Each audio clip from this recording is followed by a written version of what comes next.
She was hiding in a box, terrified, whispering, "Please don't let him see me. He's armed." When deputies found her, she was trembling so hard she could barely breathe. But what she told them next would uncover one of the darkest, most disturbing domestic horror stories ever recorded on police Bodycam. It's June 3, 2024, in a small, quiet county in Georgia. A man calls 911 after finding a bruised, barefoot woman crouched behind his porch. When deputies arrive, she's hiding inside a cardboard box, shaking, her collarbone swollen, her hand broken, and the only thing she can say is, "Please, don't let him find me." The woman's name is Cassidy Porch. She's 29 years old, and she's just escaped her fiancé Nick. According to Cassidy, he's still out there, armed, and looking for her.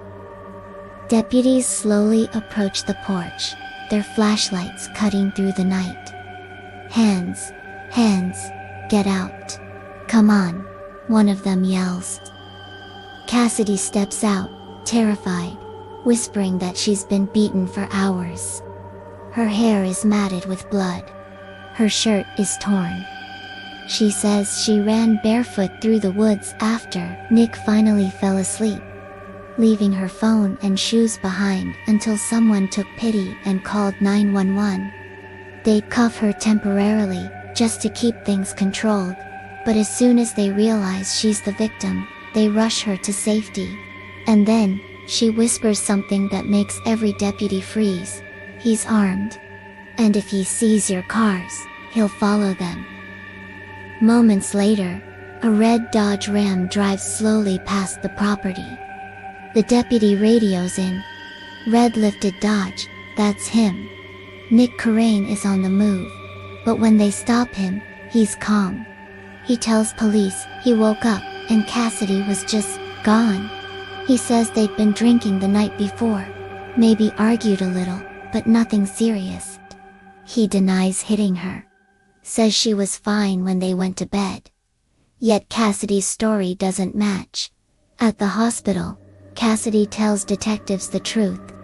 It started over her phone, and ended with Nick smashing her head into the floor, breaking her collarbone, and dragging her by the hair back into the bedroom. She says he pointed a gun at her, and said, "I should just finish this now." Then he pushed her head into the toilet, and left it there long enough for her to believe she was going to die. When she tried to scream, he told her to shut up, that his son was asleep in the next room. And maybe it was time the boy learned what happens when people disobeyed. Meanwhile, deputies at the house are starting to realize just how bad this might be. They find drag marks on the floor, a broken fan, a shattered phone, blood droplets leading from the kitchen to the bedroom, and in the bathroom, the one Nick had refused to let them search earlier, they find the real horror. Blood on the toilet, blood on the wall, blood on the floor, even blood on a discarded shirt, torn apart. There's a tomahawk-style hatchet, still stained red, and near the sink, a bullet casing.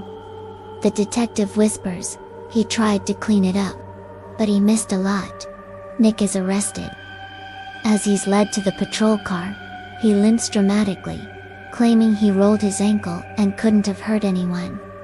When detectives confront him about the blood, he shrugs it off.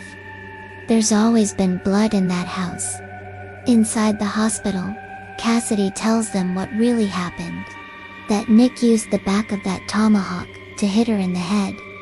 That she is pregnant, and he threatened to take care of it himself with a coat hanger. Her wounds are so deep, doctors have to staple her scalp shut. Nick keeps lying. He tells detectives Cassidy ripped her own shirt for content, that the scratches on her body were from sex. He insists she's unstable, that she runs away all the time, but investigators can see through it. especially after finding that his 11-year-old son was in the house during the attack. When they interviewed the boy, he barely speaks. He says he slept through it, but detectives know better.